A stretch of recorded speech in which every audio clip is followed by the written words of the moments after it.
Well, I'm high banking. Got the gold hog set up for the very first time. Gonna run some dirt through here and just give it a little test, see about how fast to run it, and etc. etc. That's the gold hog.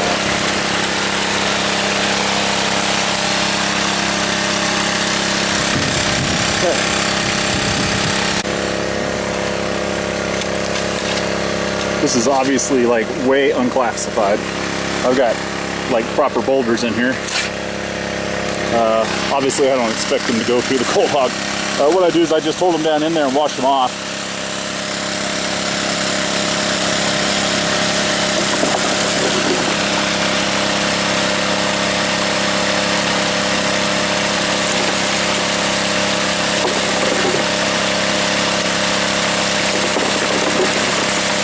So I've lowered the angle on this just in the hopes that stuff will drop out a little better. Big rocks really aren't a problem. Actually, rocks are all rolling through. The only thing I'm having an issue with is the roots that are in the dirt, because it's high bank material. So stuff was growing in it. All right, I've got a bucket set here to see if there's any gold being lost from the skimmer, and I'm gonna take this bucket out now. I'm gonna pan it, and we'll just see if anything's ripping through there too fast to catch the gold. Check back with you in a few minutes. All right, I got one speck of, I don't know, 100 mesh gold that came out of the skimmer and into the bucket. That's pretty impressive. It just didn't seem like it was working, but it sure does. All right, I'll be checking that later. See what's going on in the tailings, make sure everything's going pretty good. But I think I probably don't have quite enough angle on this, but this material that I'm running doesn't really have a lot of heavies.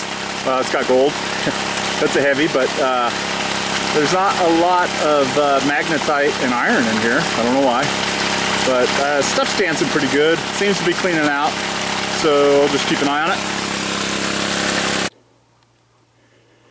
Alright, I ran out of gas, so I panned my tailings just to see what was in there. And let's see if the camera will zoom in on this. Yeah, looks good. So those are pretty small, but I've only run about 5 buckets. And how many colors are there? 1, 2, 3, 4, 5, 6. So you know, they're obviously small, but I'm wondering about maybe taking some of the angle out of it. The water's just on an idle. The exchange rate looked pretty good to me, so it's not really what I'm not really concerned about that so much.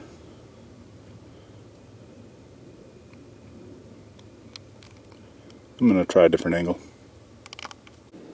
Alright, this is some of the gold that I caught in the Gold Hog Excavator with the first run, and it's small gold. It's not. This isn't a video to show you the quantity of gold, but the size of the gold that the excavator is catching. It's obviously pretty teeny. And the thing about this gold is that it's really flat, like foil, and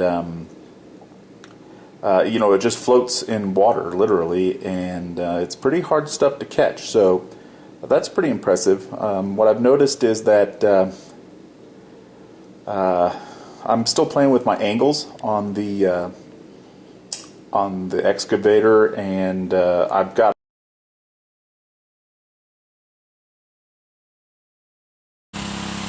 All right, I want to take you guys down here and show you something. Playing with the angle on the excavator, and I didn't run those rocks through it, but I did wash them off in there. You know, they obviously won't fit through, but wash the gold off that's in there.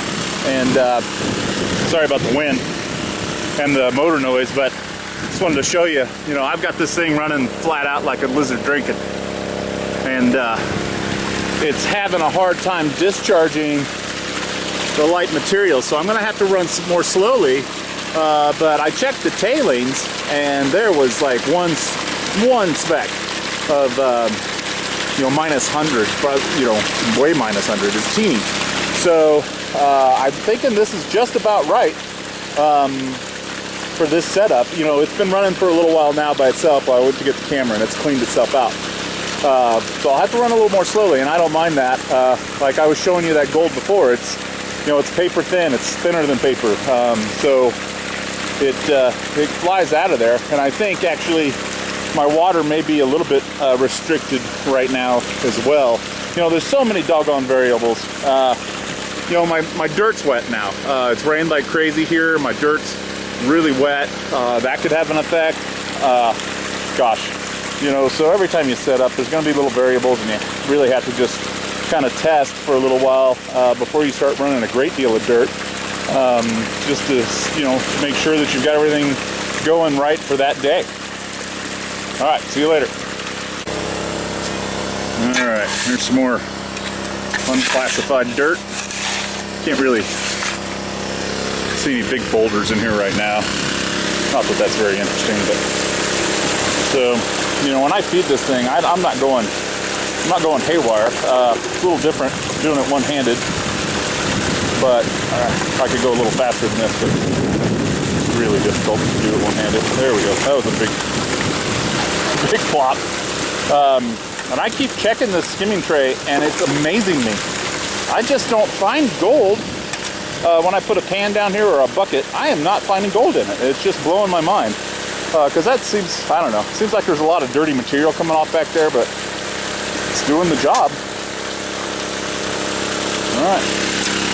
There's a pump over there sucking some water. It's running fine. A lot of people have them, not a lot of people, but some people are complaining about these Chinese pumps, and honestly, I've got zero problems with this. And you know, I've always heard that the Chinese manufacturing plants really have a problem with quality control, and I suspect that that's true. This one is fine, and I've heard about other people that are having problems with the connections, leaks, just different things. So, you know, it's buyer beware, I guess, a little bit. Sorry about the wind again. Wanted to show you guys something else. Is you can probably see, if the camera's picking it up, that this dirt's just full of like roots and leaves and all kinds of stuff. And you know, a lot of times people want to get through the overburden and get down to where the gold is, but this dirt's strange. The best gold is up on top in this stuff, just from panning it. And so saw one guy on the Gold Hog site talking about you know, weeds clogging up his skimming tray, and you can see what's going on down there.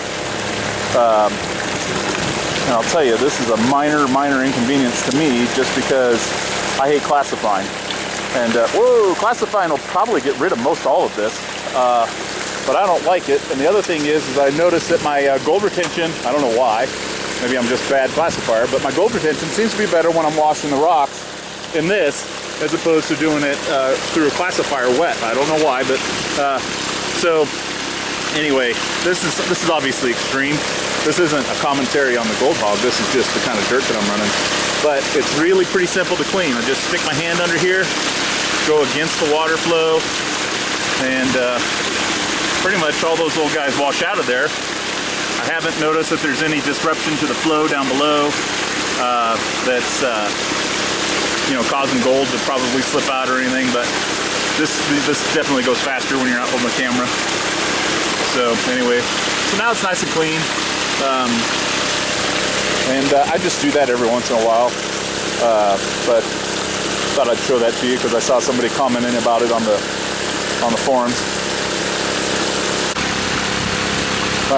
Some of the, I guess, people that are thinking about buying an excavator, and you know what, I'm sorry, I keep calling it a Gold Hog.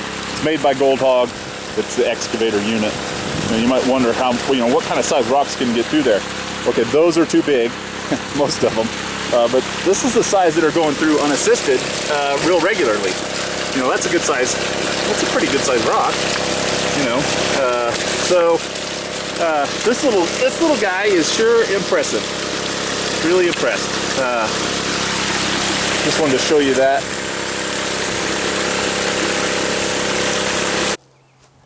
Well, I checked my tailings, and this is what I found. Let's see if we can zoom in on this. Well, I can't see anything because of the sun.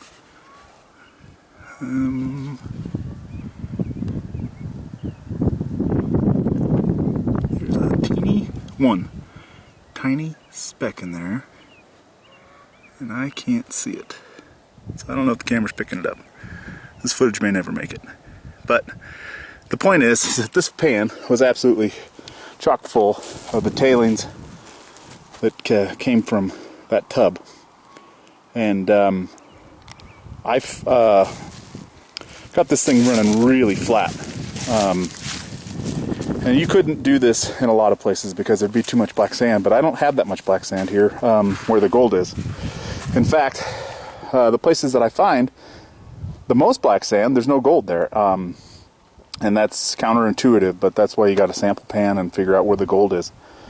So I am running this really flat, and you can see there's a lot of lights in there. And so it takes it a second, you know, when you hit it pretty hard with a good scoop, you know, these little riffles here will fill up for a second, and then they'll empty out by the time, you know, I've turned to get another shovelful. Now, you couldn't do this every place, but the idea that I'm trying to relay is just to tune your equipment, you know, for the circumstances that you have, and you'll catch your gold. I am really, really amazed about that.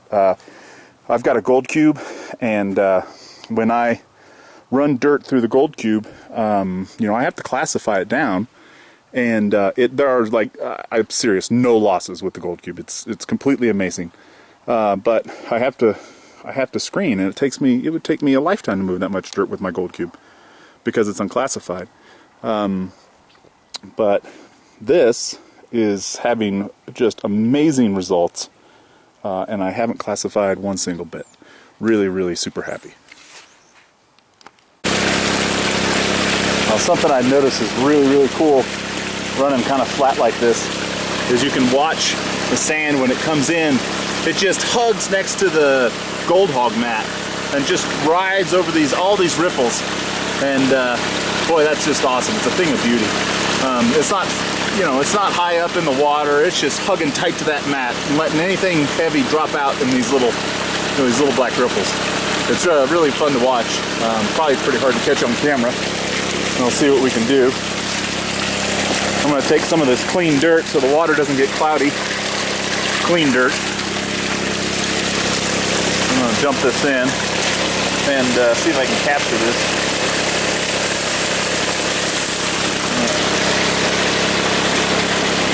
You can see how that blonde sand just washes over those ripples. And that's awesome. Anything heavy is dropping out in those little black ripples. Now, I keep checking this, and I don't really have hardly any gold showing up at all in that. So for this area, this is a good way to run. It's an excellent way to run, by the way. Here's another thing that I do. I'm sure other people are doing it as well. I don't really see people talking about it much, but I think you need to have these fairly level. So I just bring along a little level that I keep in the truck, and you know, you can tell when your sand starts building up on one side or the other that you're not level. But this kind of gets me off, you know, the right way without having to make adjustments on the fly. So that's just a little tip. Just throw one of these in your kit. Keep it in the truck or car or whatever you have.